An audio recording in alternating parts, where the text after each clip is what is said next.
ಇದು ಮನೆ ಮನೆಯ ಕಥೆ ಸೀರಿಯಲ್ ಕಥೆ. ಹಾಯ್ ಹಲೋ ನಮಸ್ಕಾರ. ಸುವರ್ಣ ಪ್ಲಸ್ ವಾಹಿನಿಯ ಎಲ್ಲ ಪ್ರೀತಿಯ ವೀಕ್ಷಕರಿಗೂ ಈ ಸೀರಿಯಲ್ ಕಥೆ ಕಾರ್ಯಕ್ರಮಕ್ಕೆ ಸ್ವಾಗತ. ಹಾಗಾದ್ರೆ ಬನ್ನಿ, ನೀವು ಇಷ್ಟಪಡೋ ಸೀರಿಯಲ್ ನಲ್ಲಿ ಏನೇನಾಯ್ತು, ಯಾವ್ಯಾವ ಕಥೆ ಎಲ್ಲಿಗೆ ಬಂತು ಅನ್ನೋದನ್ನ ನೋಡೇ ಬಿಡೋಣ. ಇದು ಮನೆ ಮನೆಯ ಕಥೆ ಸೀರಿಯಲ್ ಕಥೆ. ಅಮೃತ ವರ್ಷಿಣಿಯಲ್ಲಿ ನಿನ್ನೆ ಏನೇನಾಯ್ತು ಅಂತ ನೋಡ್ಕೊಂಡ್ ಬರೋಣ ಇವತ್ತಿನ ಸೀರಿಯಲ್ ಕಥೆಯಲ್ಲಿ. ಬದುಕಿನ ಭಾವಲಹರಿ ಅಮೃತ ವರ್ಷಿಣಿ, ಧರಣಿಗೆ ಜೀವಧಾರೆ ಅಮೃತ ವರ್ಷಿಣಿ.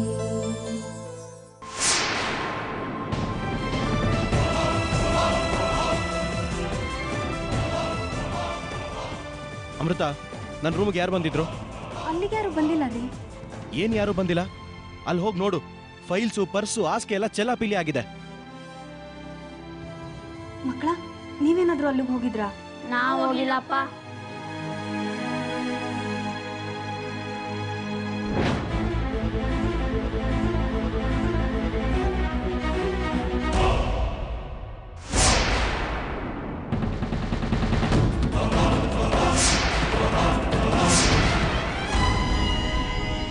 ಅಮೃತ, ಏನಿದು? ಲ್ಯಾಪ್ಟಾಪ್ ಕೀಸ್ ಎಲ್ಲ ಮುರಿದೋಗಿದೆ. ಇದರಲ್ಲಿ ನನ್ನ ಇಂಪಾರ್ಟೆಂಟ್ ಫೈಲ್ಸು ಸಾಫ್ಟ್ವೇರ್ಸ್ ಎಲ್ಲ ಇತ್ತು.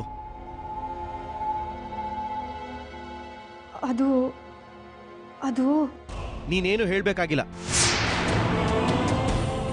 ಗೊತ್ತಾಯ್ತು. ಎಲ್ಲ ಈ ಮಕ್ಕಳೇ ಹಾಳು ಮಾಡಿರೋದು.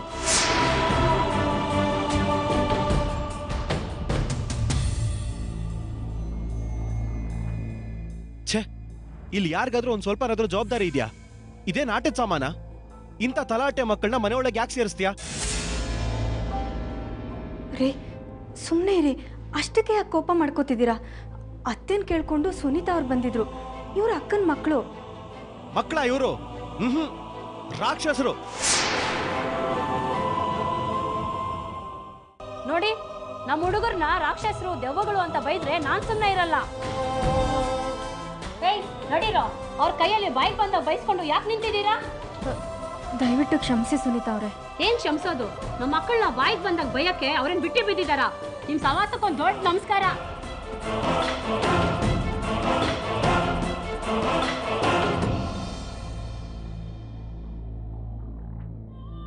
ಏನೋ ಹುಡುಗಾಟಕ್ಕೆ ಹೀಗೆಲ್ಲ ಮಾಡಿದ್ದಾರೆ. ನಾಳೆ ನಮ್ಮ ಮಗುನ ಹೀಗೆಲ್ಲ ಮಾಡಿದ್ರೆ ನಾವು ಸುಮ್ಮನೆ ಇರಲ್ವಾ? ನನ್ ಮಗು ಏನಾದ್ರೂ ಹೀಗ್ ಮಾಡಿದಿದ್ರೆ ಕೈ ಮುರಿದಾಕ್ಬಿಡ್ತಿದ್ದೆ.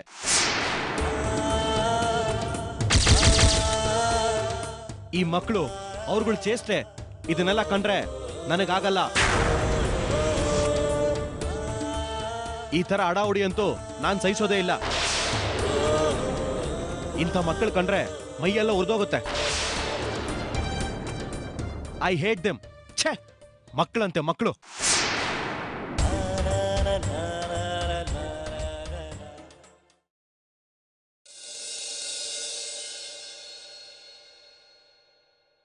ವರ್ಷ, ಈ ಅರೇಂಜ್ಮೆಂಟು, ನೀನು ಎಲ್ಲ ಮೈಂಡ್ ಬ್ಲೋಯಿಂಗ್.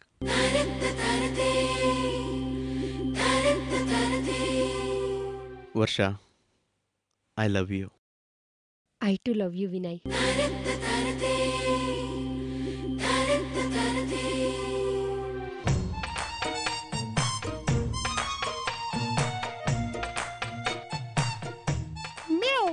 ಅಮ್ಮ, ಅರೆ ವರ್ಷ, ಏನಿದು? ಇದು ವಾಟರ್ ಬೆಡ್. ಅಮ್ಮ ಗಿಫ್ಟ್ ಕಳಿಸಿದ್ದು. ಸೂಪರ್ ಆಗಿದೆ.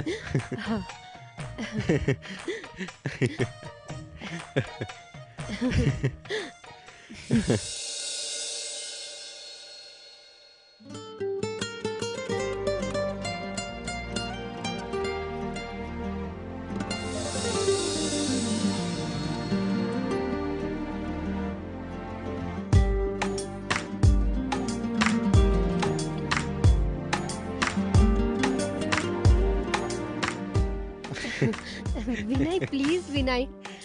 Vinay please, Vinay please.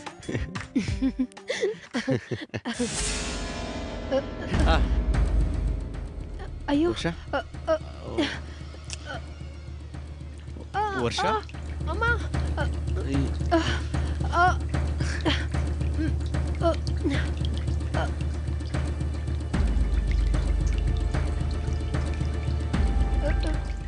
ವಿನಯ್ ಇದು ಹೇಗೆ ಲೀಕ್ ಆಯಿತು?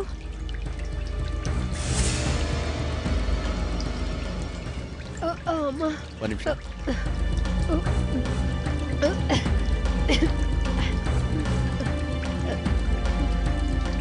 ಈ ಹೇರ್ ಪಿನ್ನಿಂದ ಪಂಚರ್ ಆಗಿದೆ.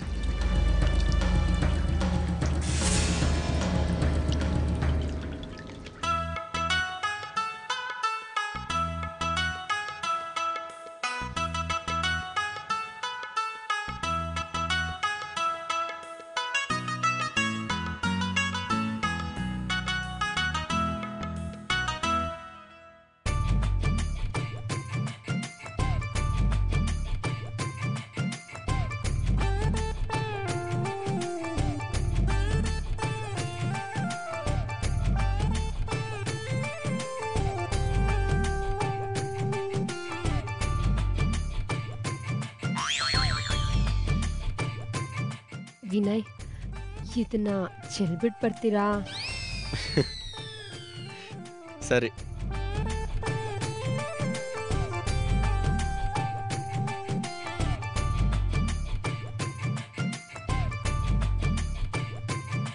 ಪರವಾಗಿಲ್ಲ, ಇದು ಒಳ್ಳೇದೇ ಆಯಿತು. ಒಂಥರ ಹೊಸ ಥ್ರಿಲ್ ಅನ್ನಿಸ್ತಾ ಇದೆ.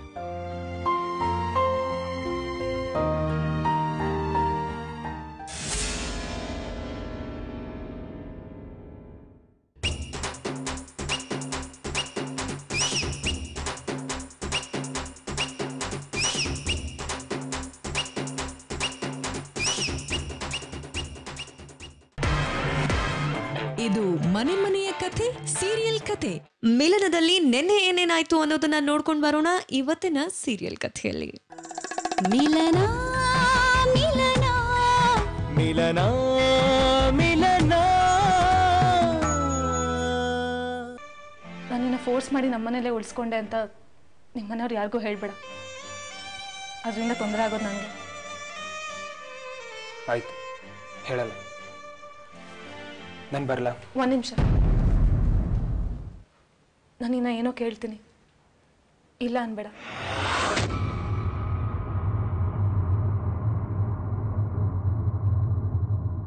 ಈ ಸೀರೆ ನಾನು ಕೊಡ್ತೀಯ? ನಂಗೆ ಇದ್ರ ಮೇಲೆ ತುಂಬ ಆಸೆ ಆಗಿದೆ. ಇದನ್ನ ಪ್ರಾರ್ಥನೆಗಿಂತ ತಗೊಂಡಿರೋದು. ಅವಳಿನ್ನೂ ನೋಡಿಲ್ವಲ್ಲಪ್ಪ, ಪ್ಲೀಸ್ ಕಣು, ಅವಳಿಗೆ ಇನ್ನೂ ಚೆನ್ನಾಗಿರೋ ಸೀರೆ ಕೊಡ್ಸು. ಹಿಂದೆಯಿಂದ ತುಂಬ ಸಂಕಟ ಪಡ್ತಾ ಇದ್ನಲ್ಲ, ಕಾಂಪನ್ಸೇಷನ್ ಅಂತ ಆದ್ರೂ ಕೊಡಪ್ಪ ಪ್ಲೀಸ್. ಇಟ್ಕೋ. ಪ್ರಾರ್ಥನಾ,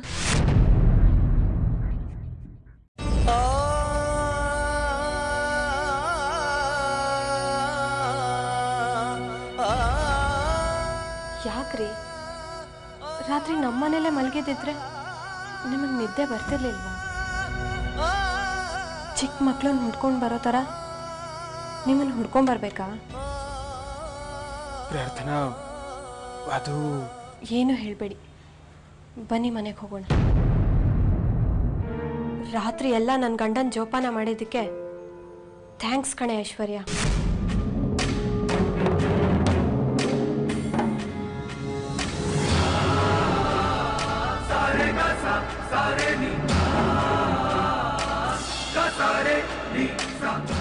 ಐದು ನಿಮಿಷ ಇಲ್ಲೇ ಕೂತಿರಿ, ಒಂಚೂರು ಕೆಲಸ ಮುಗಿಸ್ಕೊಂಡು ಬರ್ತೀನಿ.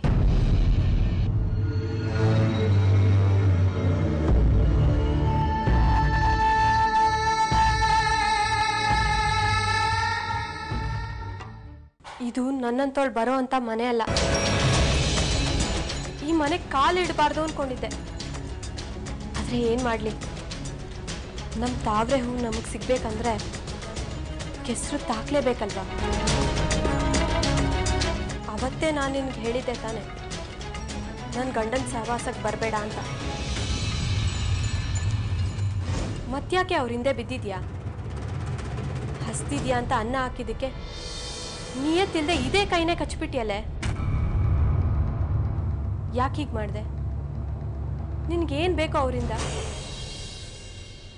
ಅವರೇ ಬೇಕು ನನಗೆ.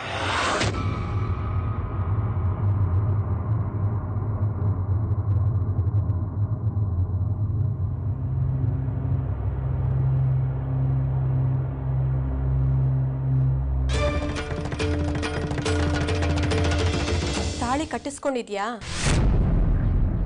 ಸಪ್ತಪದಿ ತುಳ್ದಿದ್ಯಾ? 4 ಜನದ ಮುಂದೆ ಮದ್ವೆ ಆಗಿದ್ಯಾ? ಒಬ್ಬನ್ ಬಯಸೋದಕ್ಕೆ ಮದ್ವೆನೇ ಆಗ್ಬೇಕಂತ ಏನಿಲ್ವಲ್ಲ. ಮದ್ವೆನ ಬಿಟ್ಟು ಇನ್ನೊಬ್ರನ್ನ ಬಯಸೋರ್ನ ಯಾರು ಗರ್ತಿ ಅನ್ನಲ್ಲಮ್ಮ.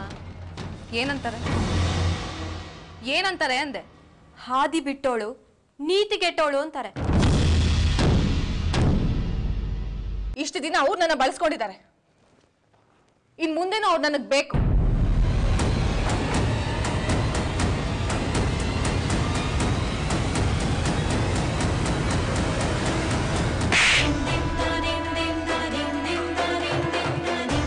ಎಷ್ಟು ಧೈರ್ಯ ಇದ್ರೆ ನನ್ ಮುಂದೆನೆ ಹೀಗೆ ಮಾತಾಡ್ತೀಯ?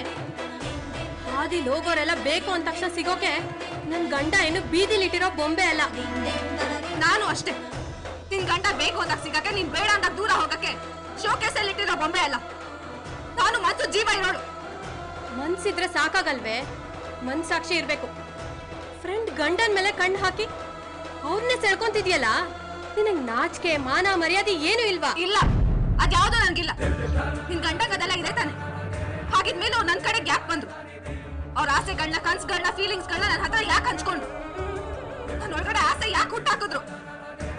ಸುಮ್ನೆ ಕೈ ಬೀಸಿದ್ರೆ ಚಪ್ಪಾಳೆ ಆಗಲ್ವೇ? ಇನ್ನೊಂದ್ ಕೈ ಅಡ್ಡ ಬಂದ್ರಾನೆ ಚಪ್ಪಾಳೆ ಆಗೋದು. ಈಗ ನೀನ್ ಅಡ್ಡ ಬಂದಿದ್ಯಾ. ನನ್ ಸಂಸಾರ, ಜೀವನ, ನೆಮ್ಮದಿ ಎಲ್ಲದಕ್ಕೂ ನೀನ್ ಅಡ್ಡ ಬಂದಿದ್ಯಾ. ಅದನ್ನ ತಿಳ್ಕೊಂಡ್ ಮರ್ಯಾದೆಯಿಂದ ದೂರ ಹೋದ್ರೆ ಸರಿ. ಹೋಗಲ್ಲ ಅಂದ್ರೆ ಸಾಯಿಸ್ಬಿಡ್ತೀಯಾ? ಅದನ್ನು ಕಡಿಮೆ ಶಿಕ್ಷೆನೆ ನಿನ್ಗೆ. ಸಾಯೋವರೆಗೂ ಪಶ್ಚಾತ್ತಾಪ ಪಡ್ಬೇಕು. ಯಾಕೆ ಹೀಗೆಲ್ಲ ಮಾಡಿದ್ನು ಅಂತ ಕಣ್ಣೀರಿಡ್ಬೇಕು. ಅಂತ ಸ್ಥಿತಿ ಬರುತ್ತೆ ನಿನ್ಗೆ. ಬರ್ಲಿ ಬಿಡೆ, ಇಷ್ಟೇ ಆಗಿದ್ಯ ಅಂತ ಇನ್ನೆಷ್ಟು ಬೇಕಾದ್ರೂ ಆಗ್ಲಿ, ಎಲ್ಲದಕ್ಕೂ ನಾನು ಸಿದ್ಧವಾಗ ಇದ್ದೀನಿ. ಹಾಗಾದ್ರೆ ನನ್ ಗಂಡನ್ ಬಿಡಲ್ಲ ನೀನು? ನಾನು ಅವ್ರನ್ನ ಬಿಟ್ರು ಅವ್ರು ನನ್ನ ಬಿಡಲ್ಲ. ನೀನ್ ಎಷ್ಟೇ ಕಟ್ ಹಾಕಿದ್ರು, ಎಷ್ಟೇ ಟ್ರೈ ಮಾಡಿದ್ರು ಅವ್ರನ್ನ ನಿನ್ನ ಅಂಕೆಯಲ್ಲಿ ಇಟ್ಕೊಳಕ್ಕೆ ಸಾಧ್ಯನೇ ಇಲ್ಲ. ಅವ್ರು ನನ್ನ ಕಡೆಗೆ ಬಂದೇ ಬರ್ತಾರೆ. ಭ್ರಮೇಲ್ ಬದುಕ್ತಾ ಇದೀಯಾ. ದೀಪದ ಹುಳು ತರ ಬೆಂಕಿ ಹತ್ರ ಹೋಗ್ತಾ ಇದೀಯಾ. ಘೋರವಾಗಿ ಮೈ ಸುಟ್ಕೊಂಡ್ಮೇಲೆ ಗೊತ್ತಾಗತ್ತೆ ನೀನ್ ಆಸೆ ಪಟ್ಟಿದ್ ಏನನ್ನ ಅಂತ. ಅಲ್ಲಿವರೆಗೂ ನಿನಗ್ ಬುದ್ಧಿ ಬರಲ್ಲ. ನಿನಗ್ ಬುದ್ಧಿ ಕಲ್ಸೋವರೆಗೂ ನಾನ್ ನಿನ್ನ ಬಿಡಲ್ಲ. ನೆನ್ಪಿಟ್ಕೋ.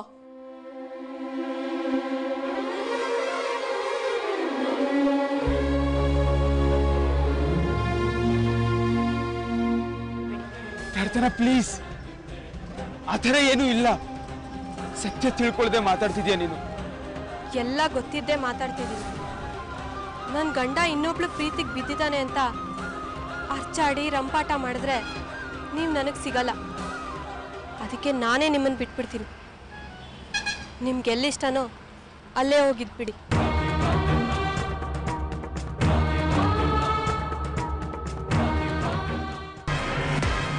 ಇದು ಮನೆ ಮನೆಯ ಕಥೆ ಸೀರಿಯಲ್ ಕಥೆ. ತುಂಟ ತುಂಟ ತರಲೆಯಾಟದ ಗಣಿ, ಮುತ್ತು ಪೆದ್ದು ಮಾತನಾಡು ಅರಗಣಿ. ಇಂಥ ಚೀಟರ್ ಜೊತೆ ನನ್ನ ಸನ್ ಸಿದ್ಧಾಂತ್ ಮ್ಯಾರೇಜ್ ಮಾಡೋದಕ್ಕೆ ಆಗೋದಿಲ್ಲ.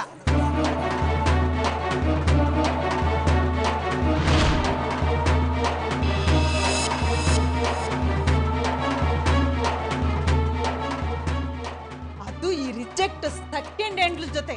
No no no. Hello, hi, bye bye. Dhanalakshmi, ಚಿಕ್ಕಮ್ಮ, ನೀವು ಸ್ವಲ್ಪ ಸಮಾಧಾನ ಮಾಡ್ಕೊಳ್ಳಿ, ಎಲ್ಲ ಸರಿ ಹೋಗುತ್ತೆ. ಧನಲಕ್ಷ್ಮಿ ಅವರೇ,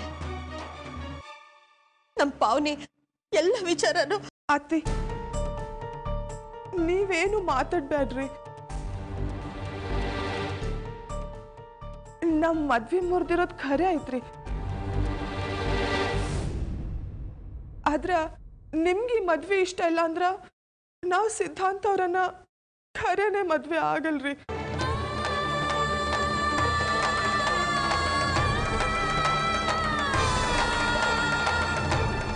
ನಿಮ್ಗೂ ಈ ಮದ್ವೆ ಇಷ್ಟ ಅಲ್ಲ ಅಂದ್ಮೇಲೆ ನಮಗೂ ಈ ಮದ್ವೆ ಬ್ಯಾಡ್ರಿ. ಮಾತಾಡು ಖುಷಿ, ಎಲ್ಲಿಗೆ ಹೋಗಿದ್ದೆ? ನಾನು ಇಷ್ಟು ಟೆನ್ಷನಲ್ಲಿ ಓಡಾಡ್ತಿದ್ದೆ, ನನಗೆ ಗೊತ್ತಿದ್ಯಾ? ಗೊತ್ತಿದೆಯಾ ಹೇಳು. ನಿನಗೇನಾಯ್ತು ಅಂತ ಟೆನ್ಷನಲ್ಲಿ ಹುಡುಕ್ತಾ ಇದ್ದೆ. ನೀನು ನೋಡಿದ್ರೆ ಆರಾಮ ಕಡ್ಲೆಕಾಯಿ ತಿನ್ಕೊಂಡು ನಿಂತಿದೆಯಲ್ಲ. ನಿನ್ನನ್ನು ಎಷ್ಟು ಮಿಸ್ ಮಾಡ್ಕೊಂಡೆ ಅನ್ನೋದು ನಿನಗೆ ಗೊತ್ತಾ?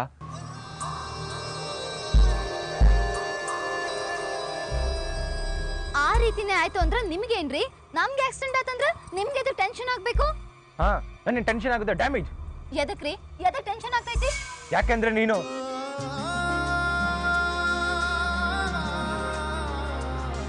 ಪಾವನಿ ಮದುವೆ ಬಗ್ಗೆ ಒಂದೇ ಒಂದು ನಿಮಿಷ ಯೋಚನೆ ಮಾಡದೇ ಇರೋ ನಿನಗೆ ನಿನ್ನ ಮದುವೆ ಮುರಿದು ಬೀಳುತ್ತೆ ಅಂದಾಗ ಎಷ್ಟೊಂದು ಆತಂಕ ಪಡ್ತಾ ಇದೆಯಲ್ಲ.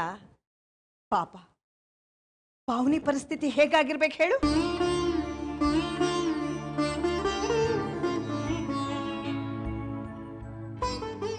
ನೀನ್ ಈ ರೀತಿ ಮಾಡ್ತೀಯ ಅಂತ ಗೊತ್ತಿದ್ದ ಕಾರಣಕ್ಕೆ ನಿನ್ನ ಮಗ ಸಿದ್ಧಾಂತ ಈ ವಿಷಯನ ನಿನ್ನಿಂದ ಮುಚ್ಚಿಟ್ಟಿದ್ದಾನೆ.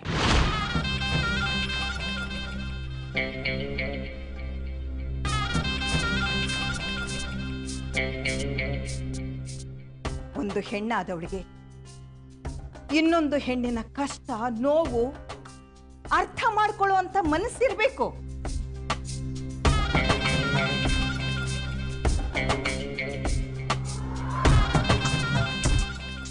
ಆ ಮನಸ್ಸು ನಿನ್ನಲ್ಲಿ ಇಲ್ಲ ಅಂತ ನಿನ್ನ ಮಗನಿಗೆ ಗೊತ್ತಾಗಿದೆ. ಈಗಲಾದ್ರೂ ನಿನಗೆ ಅರ್ಥ ಆಯ್ತಾ?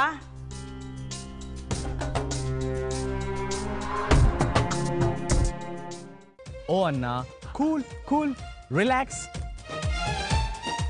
ಅದೇನಾಯ್ತು ಅಂದ್ರೆ ಕಾರ್ ಕೆಟ್ಟೋಯ್ತು. ಅಷ್ಟರಲ್ಲಿ ಖುಷಿ ಅವರು ಅಲ್ಲಿ ಇಲ್ಲಿ ಓಡಾಡ್ತಾ ಇದ್ರು. ಆವಾಗ ಸ್ಲಿಪ್ ಆಗಿ ಬಿದ್ದಿ ಅವ್ರ ಸ್ಲಿಪ್ಪರ್ ಕಟ್ ಆಯ್ತು. ಜೊತೆಗೆ ಬ್ಯಾಂಗಲು ಪೀಸ್ ಪೀಸ್ ಆಗೋಯ್ತು.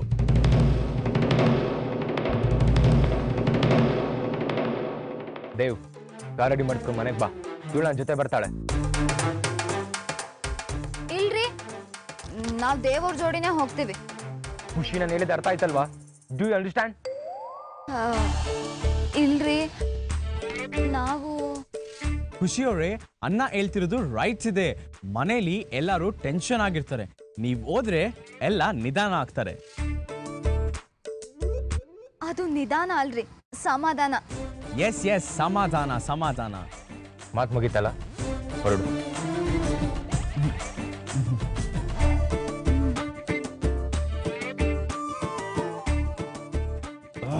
Angry bird. ಇದು ಮನೆ ಮನೆಯ ಕಥೆ ಸೀರಿಯಲ್ ಕಥೆ. ಆಕಾಶ ದೀಪದಲ್ಲಿ ನೆನ್ನೆ ಏನೇನಾಯ್ತು ಅನ್ನೋದನ್ನ ನೋಡ್ಕೊಂಡ್ ಬರೋಣ ಇವತ್ತಿನ ಸೀರಿಯಲ್ ಕಥೆಯಲ್ಲಿ.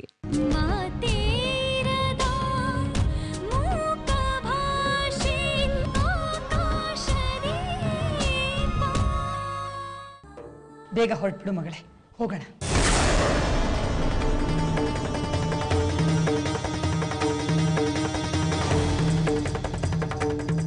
ಮನೇಲಿ ನೀನು ಬರ್ತೀಯ ಅಂತ ಎಲ್ಲರೂ ತುದಿಗಾಲಲ್ಲಿ ಕಾಯ್ತಾ ಇದ್ದಾರೆ. ಇನ್ಮೇಲೆ ನಿನ್ನನ್ನು ಕಣ್ಣಲ್ಲಿ ಕಣ್ಣಿಟ್ಟು ನೋಡ್ಕೋಬೇಕು. ಹಾಂ, ಇನ್ಮೇಲೆ ನೀನು ಯಾವ ದೊಡ್ಡ ಕೆಲಸನೂ ಮಾಡ್ಕೊಡ್ದು. ಲಕ್ಷ್ಮಿ, ನಾವೀಗ ದೀಪನಲ್ಲಿ ಕರ್ಕೊಂಡು ಹೋದ್ರೆ ಅವಳು ಪೊಲೀಸ್ ಆಫೀಸರ್ ಆಗ್ಬೇಕನ್ನೋ ಕನಸು ನುಚ್ಚು ನೂರಾಗುತ್ತೆ ಅಲ್ವಾ?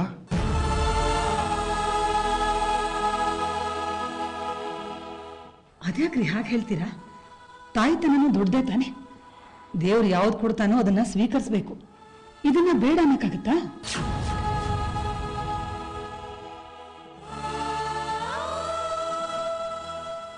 ಅಯ್ಯೋ, ಮರ್ತೆ ಹೋಗಿದ್ದೆ. ಇಲ್ಲಿಗೆ ಬರ್ತಿದ್ದ ಹಾಗೆ ನಿನ್ನ ಆಕಾಶ್ ಕೈಲಿ ದೇವ್ರ ಪೂಜೆ ಮಾಡಿಸ್ತೀನಿ ಅಂತ ಹರಕೆ ಹೊತ್ತಿದ್ದೆ. ನಡೀರಿ, ಪೂಜೆ ಮಾಡಿಸ್ಕೊಂಡು ಬಂದ್ಬಿಡೋಣ.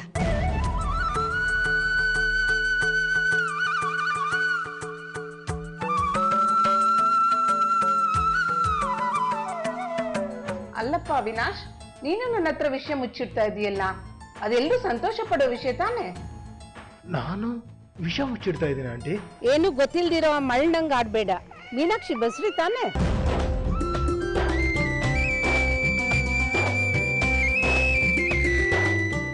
ಅವಳು ಪಾನಿಪುರಿ ಮಸಾಲ ಪುರಿ ತಿಂತಾ ಇಲ್ಲ ಅಂತ ಚಂದ್ರಮ್ಮ ಹೇಳ್ದಾಗ್ಲೇ ಅನುಮಾನ ಬಂತು. ಮೀನಾಕ್ಷಿನೇ ಕೇಳಿ ತಿಳ್ಕೊಳ್ಳೋಣ ಅಂತಿದ್ದೆ, ಆದ್ರೆ ನೀನ್ ಸಿಕ್ತಿಯಲ್ಲ ಬಿಡು, ಒಳ್ಳೇದೇ ಆಯ್ತು. ಮೀನಾಕ್ಷಿ ಮತ್ತೆ ತಾಯಿ ಆಗ್ತಿದ್ದಾಳ? ನಂಗೆ ಈ ವಿಷಯ ತಿಳಿಸ್ದೆ ಸರ್ಪ್ರೈಸ್ ಕೊಡ್ಬೇಕು ಅಂತಿದ್ದಾಳ? ಈ ಸುದ್ದಿ ನಿಜ ತಾನೆ? ಆಂಟಿ, ಅದು ಮಕ್ಕಳು ಸಣ್ಣವರಿರೋವಾಗ್ಲೇ ಇನ್ನೊಂದು ಮಗು ಆದ್ರೆ ಚಂದ. ನಾನು ಹೇಗಿದ್ರು ಈಗ ದೇವಸ್ಥಾನಕ್ಕೆ ಹೋಗ್ತಾ ಇದ್ದೀನಿ, ನಿನಗೊಂದು ಮುದ್ದಾದ ಗಂಡು ಮಗು ಆಗ್ಲಿ ಅಂತ ಬೇಡ್ಕೊಳ್ತೀನಿ. ಅಯ್ಯೋ ಆಂಟಿ, ನನಗೆ ಗಂಡು ಮಗು ಬೇಡ, ಇದೇ ಥರನೇ ಮುದ್ದಾಗಿರೋ ಹೆಣ್ಮಗು ಬೇಕು. ಆ ದೇವ್ರ ಹತ್ರ ಹೆಣ್ಮಗುನೇ ಬೇಕು ಅಂತ ಕೇಳ್ಕೊಳ್ಳಿ. ಕೋಟೆ ಆಂಜನೇಯ ಸ್ವಾಮಿ ದೇವಸ್ಥಾನಕ್ಕೆ ಹೋಗ್ತಾ ಇದ್ದೀನಿ, ನಿಂಗೂ ಹಾಗೆ ಕೇಳ್ಕೊಳ್ತೀನಿ. ಸರಿ ಆಂಟಿ. ಹಾ ಆಂಟಿ, ಹಾಗೆ ಕೇಳ್ಕೊಳ್ಬೇಡಿ, ತಗೊಳ್ಳಿ. ವರದಾಂಜನೇಯಗೆ ನಾನು ಕಾಣಿಕೆ ಹಾಕಿ ಕೇಳ್ಕೊಳ್ಳಿ, ವರ ಕೊಟ್ಟರು ಕೊಡ್ಬೋದು. ಬರ್ಲಾ? ಅಂದ್ರೆ ಮತ್ತೆ ನಾನು ತಂದೆ ಆಗ್ತಾ ಇದ್ದೀನಿ. ದೇವ್ರೆ, ಚಂದ್ರಮ್ಮ ಆಂಟಿ ಮೊಮ್ಮಗಳ ಥರನೇ ಒಂದು ಮುದ್ದಾದ ಮಗನ ಕೊಟ್ಬಿಡಪ್ಪ. ಇದೇನು ಹೀಗೆ ಬಂದಿದ್ಯಾ? ರಜೆ ಚೀಟಿ ತರಕ್ಕೆ ಅಂತ ಹೋಗಿದ್ದೆ ತಾನೆ? ಎಲ್ಲಿ? ಅದು ನಾವು ರಜೆ ಚೀಟಿ ಕೊಡೋಕ್ಕೆ ಮುಂಚೆ ಇಲ್ಲಿರೋ ಆಸ್ಪತ್ರೆನಲ್ಲಿ ಮತ್ತೊಂದ್ಸಲ ಟೆಸ್ಟ್ ಮಾಡಿಸಿ ರಿಪೋರ್ಟ್ ಕೊಡಬೇಕಂತೆ. ಅಂಗೈ ರೇಖೆಗೆ ಕನ್ನಡಿ ಹಿಡಿಬೇಕೇನು? ಹೀಗೆ ಆ ಟೆಸ್ಟು ಈ ಟೆಸ್ಟು ಅಂತ ರಕ್ತ ತೆಗೆದು ತೆಗೆದು ಏನ್ ಮಾಡ್ಬೇಕು ಅಂತಿದ್ದಾರೆ ಅವರು. ಏನ್ರಿ ನೀವಿನ್ನೂ ಹೀಗೆ ಕೂತ್ಕೊಂಡಿದ್ದೀರಿ? ಎದ್ದೇಳಿ.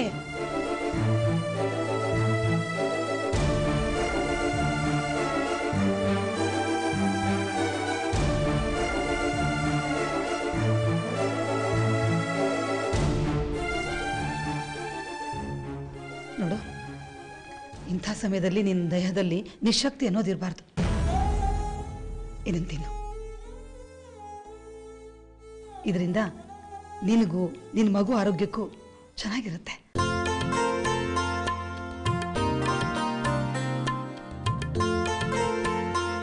ಸಿಹಿ ಮಾಡೋನ್ ಹೆಂಡತಿ ಸಿಹಿನೇ ಕೊಡ್ಲಿಲ್ಲ ಅಂತ ಅವ್ರು ಅನ್ಕೊಳ್ಳೋದಿಲ್ವಾ? ನಡ್ರಿ, ಮೊದಲು ಹೋಗಿ ಎಲ್ರಿಗೂ ಸಿಹಿ ಕೊಟ್ಟು ಬರೋಣ. ದೀಪಾ, ನೀನು ತಿಂತಾ ಇರು, ನಾನು ಬರ್ತೀನಿ.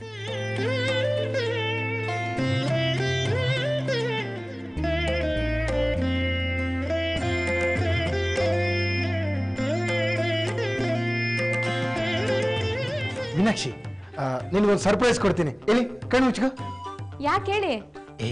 ಅದು ಅಪರೂಪದ ವಸ್ತು, ಕಣ್ಣು ಮುಚ್ಕೋ, ಹೇಳ್ತೀನಿ. ಇಷ್ಟೊಂದು ಪ್ರೀತಿಯಿಂದ ಹೇಳ್ತಿದ್ದಾರೆ ಅಂದ್ರೆ ಚಿನ್ನನೋ ವಜ್ರನೋ ತಂದಿದಾರೇನೋ ಅಂತ. ಮೊನ್ನೆ ಬೇರೆ ಅಕ್ಷಯ ತೃತೀಯ ಹೋಗಿದೆ.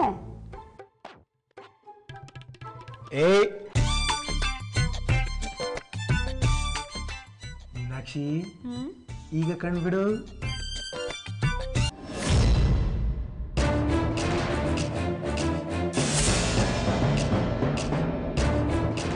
ಯಾರಿದು ಹೇಳು? ತ್ರಿಷಾ. ನಮ್ಮ ಮಗಳು ತ್ರಿಷಾ ಕಡೆ.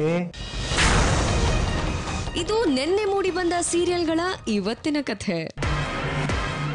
ಇದು ಮನೆ ಮನೆಯ ಕಥೆ ಸೀರಿಯಲ್